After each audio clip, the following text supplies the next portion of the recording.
गेंसवाल में जो आज का टॉपिक एक सिट्रस प्लांट पे। तो सिट्रस प्लांट आप भी जानते हैं बहुत सारे होते हैं, जैसे नींबू होता है, आपका ऑरेंज होता है, मौसमी होता है। तो उसी की वैरायटी को हम सिट्रस बोलते हैं, जिसमें खट्टापन हो। और इसी में एक वैरायटी आती है जिसे हम चाइनीज़ ऑरेंज कह देते हैं या फिर नारंगी कह देते हैं। देखिए अभी हुआ क्या था कि मैं सुबह ऑफिस के लिए रेडी हो रहा था, तो मुझे दिखाई दिया कि काफ़ी नारंगी, मैं सोच रहा था कि पक जाएंगी या ऑरेंज हो जाएंगी, पर ये अपना आप भी टूट के सड़ने लग गई। तो मैंने इसलिए अपनी, देखिए, कम से कम 250 से 300 ग्राम मेरी नारंगी बन रही थी। मेरे पास ये 2-3 प्लांट हैं, तो उसमें से एक प्लांट पे ही इतना आया, अभी दूसरे और हैं। तो ये देखिए, अभी ये प्लांट ज़्यादा बड़ा नहीं है, पर काफ़ी अच्छी, देखिए, फ्लावरिंग दोबारा कर रहा है, छोटे छोटे फ्रूट दोबारा बन रहे हैं। तो अगर आप ये फ्रूट नहीं तोड़ेंगे ना, तो इसमें नए फ्रूट नहीं बनते। कि एक तरीका है कुदरत का, कि आपको जितने फूल तोड़ेंगे आपको उतने फूल मिलेंगे, जितने आप फ्रूट तोड़ेंगे आपको उतने फ्रूट मिलेंगे। देखिए अभी भी इस पे नई नई ब्रांचेस पे फ्लावरिंग हो ही रही, फ्रूटिंग हो रही है। और मैंने अभी कुछ फ्रूट छोड़ दिए हैं जो नहीं पके थे, बिल्कुल कच्चे होते हैं ना, फिर उनका जो रस होता है वो कड़वेपन में आता है, तो इसलिए मैंने उसके फ्रूट तोड़ दिए। तो चलिए अपने दोबारा बात पे आते हैं। तो मैंने जो इसे, एक फ्रूटिंग प्लांट है तो जाहिर सी बात है, फ्रूटिंग प्लांट है तो इसे खाना पीना भी ज़्यादा चाहिए। तो इसलिए मैंने इसे एक पॉट दे रखा है 16 इंच का। 16 इंच के पॉट में देखिए आपने, मैंने इसे खाद बहुत अच्छी दे रखी है, और इसका ट्रंक भी बहुत छोटा है, तो इसे ज़्यादा मैंने मिट्टी का जो डेप्थ है वो थोड़ी कम रखी हुई है। जैसे जैसे ग्रो करेगा मैं इसके साथ मिट्टी और खाद की क्वान्टिटी बढ़ाता जाऊँगा, पर फिलहाल अभी नहीं, क्योंकि अभी ये प्लांट छोटा है। और अगर मैंने इसके साथ कुछ ज़्यादा खाद दी ना, सिट्रस प्लांट के साथ दिक्कत ये है कि आप इन्हें ज़्यादा खाद देते हैं ना, एकदम सड़ जाते हैं। ज़्यादा पानी देंगे तो सड़ जाएंगे। इनको पानी की बहुत ही सोच समझ के देना चाहिए, मेरा खुद का एक्सपीरियंस रहा है। और बारिश में तो आपका कोई कंट्रोल नहीं है, बारिश तो नेचुरल तरीके से सबको एक जैसे ही पानी देगी। पर जैसे रोज पानी दिया जाता है, तो इसको देख के पानी दिया जाता है। अगर इसकी मिट्टी गीली है तो मैं इसको पाइप यहाँ से सीधा इस वाले गमले से सीधा उस वाले गमले पे चला जाता है, इसको पानी में नहीं देता। और जैसे ही मुझे लगेगा इसकी मिट्टी सूख गई है तो मैं इसको पानी दे देता हूँ। तो ये थोड़ा एक्सपीरियंस, धीरे धीरे एक्सपीरियंस के साथ आता है। आप जैसे गार्डनिंग करने लगते हैं तो आपको रियलाइज़ होता है किस प्लांट को कितना पानी चाहिए और किस प्लांट को कितना पानी नहीं चाहिए। ये सब धीरे धीरे आपके अनुभव पर निर्भर करता है। तो देखिए, फ्रूटिंग प्लांट लगाने से फ़ायदा होता है ना, आपको फ्रूट भले ही कम मिलते हैं पर अपने घर के मिलते हैं, तो बड़ा अच्छा सा लगता है।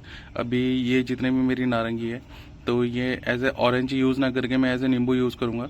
और ये अच्छा सब्सटीट्यूट एक तरीके से नींबू का। मैं ये नहीं कहना चाह रहा कि नींबू के प्लांट मत लगाइए, नींबू के प्लांट अपना अलग होता है।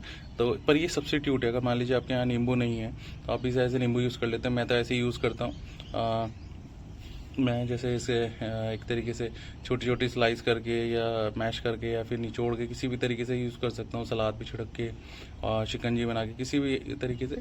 तो ये प्लांट मुझे बहुत अच्छा लगता है, क्योंकि इसकी जो फ्रूटिंग कैपेसिटी है वो बहुत ज़्यादा है। अगर आप नींबू का प्लांट लाएंगे ना, तो आपको मुश्किल से 1 पाव नींबू या आधे किलो नींबू पूरे साल भर में मिल सकते हैं, या फिर 1 किलो।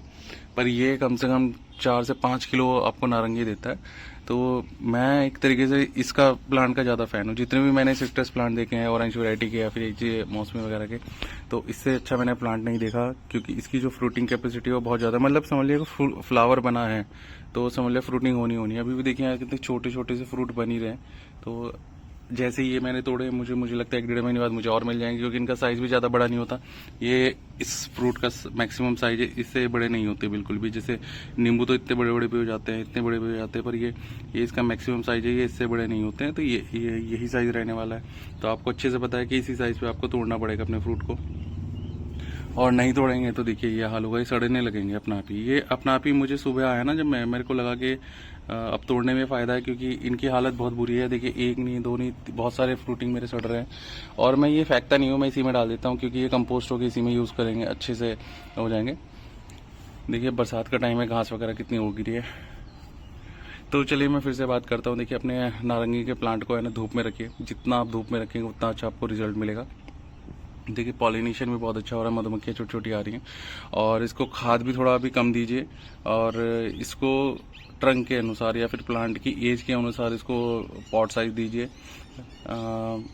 और इसको जो खाद है वो सोच समझ के दीजिएगा अभी, क्योंकि अभी बरसात का टाइम आ गया है, इसे खाद बिल्कुल नहीं देनी है।